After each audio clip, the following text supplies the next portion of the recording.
महागठबंधन के झगड़ों को तो ठीक कर ले। तो 2,500 होती है, 30,000 एक बार में दे देंगे, सरकार बनेगी। हमारी एनडीए उसने सीएम जीविका योजना शुरू कर दिया है। उसके तहत प्रत्येक परिवार को साल भर में 1.5 से 2 लाख रुपया डायरेक्ट मिल जाता है। ये लोग इस तरह की बातें करेंगे। देखिए, तेजस्वी यादव लगातार एक के बाद एक सभाएं कर रहे हैं और लगातार देखिए एक के बाद एक ऐलान भी कर रहे हैं। और उन्होंने इससे पहले आपने देखा होगा कई सारे ऐलान अपने मैनिफेस्टो में किया था। बिहार के जो जनता है उन्हें लुभाने के लिए या फिर उनके लिए सरकार बनने के बाद क्या कुछ करेंगे, तमाम चीजों के बारे में उन्होंने चर्चा की थी। देखिए, उसमें से सबसे खास जीविका दीदी को लेकर उन्होंने कई सारे ऐलान किए थे। जहां एक तरफ आपने देखा होगा मुख्यमंत्री नीतीश कुमार ने बिहार की महिलाओं के रोजगार के लिए 10-10 हजार रुपए कई महिलाओं के खाते में भेजा गया मुख्यमंत्री नीतीश कुमार के द्वारा। वहीं नीतीश कुमार के बाद तेजस्वी यादव ने ऐलान किया था कि हम 2500 प्रति माह तमाम महिलाओं के जो अकाउंट है उसमें भेजेंगे। और खासकर जीविका दीदियों के लिए उन्होंने ऐलान किया था कि 30,000 रुपए प्रति महीना जीविका दीदी को भी दिया जाएगा। देखिए, तेजस्वी यादव ने यह ऐलान किया था। उसके अलावा एक के बाद एक कई ऐलान उन्होंने किया, जैसे हर घर नौकरी की बात उन्होंने की है, सरकारी नौकरी की बात उन्होंने की है। देखिए, इसको लेकर देखिए स्टार प्रचारक बीजेपी के सांसद मनोज तिवारी ने तगड़ा हमला किया है तेजस्वी यादव पर। और तेजस्वी यादव के तमाम योजनाओं को लेकर जो योजनाओं की घोषणा तेजस्वी यादव ने अपने मैनिफेस्टो में किया है उस पर मनोज तिवारी हमला बोलते हुए नजर आ रहे हैं। क्या कुछ कह रहे हैं मनोज तिवारी, आप उनके पूरे बयान को सुन लीजिए। राशि तो 2,500 होती है, 30,000 एक बार में दे देंगे, सरकार बनेगी। ये बात कह रहे हैं। चढ़ाव सर 30,000 रुपए देंगे 14 जनवरी को, सरकार बनने के बाद 2,500 रुपए का किस्त होता है। एक ही बार भाई,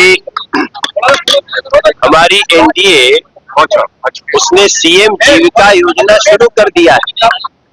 और जिस प्रकार से एनडीए वेलफेयर स्कीम चलाती है और जिस रोड मैप पे चलाती है उसके तहत प्रत्येक परिवार को साल भर में कम से कम 1.5 से 2 लाख रुपया डायरेक्ट मिल जाता है। तो ये योजना बड़ी ही सुविचालित ढंग से अच्छे रोड मैप के साथ ऑलरेडी दे रहे हैं।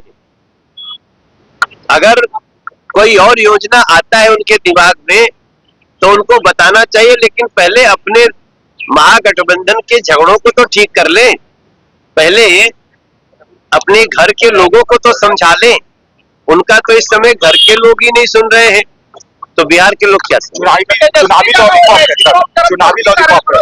देखो, इस चुनाव में बहुत तरह के लॉलीपॉप वो लोग देंगे, क्योंकि अब उनको पता चल चुका है कि वो जनता की नजरों में बिल्कुल खड़े भी नहीं हो पा रहे हैं। तो ये लोग इस तरह की बातें करेंगे, लेकिन मेरा विश्वास है कि बिहार की जनता अब एनडीए पर पूर्ण विश्वास में है और उसका परिणाम 14 नवंबर को नल का प्रचार कर रहे हैं लालू प्रसाद यादव। कोई प्रत्याशी नहीं मिला, सिंगर का पर्चा पटना के रीत यादव उस पे मेरी जानकारी नहीं। सर एक चरमपंथी पे सर मुसलमानों करने वाले ओवैसी को चरमपंथी कहते हैं। मुसलमानों को आप कह रहे हैं कि चरमपंथी है।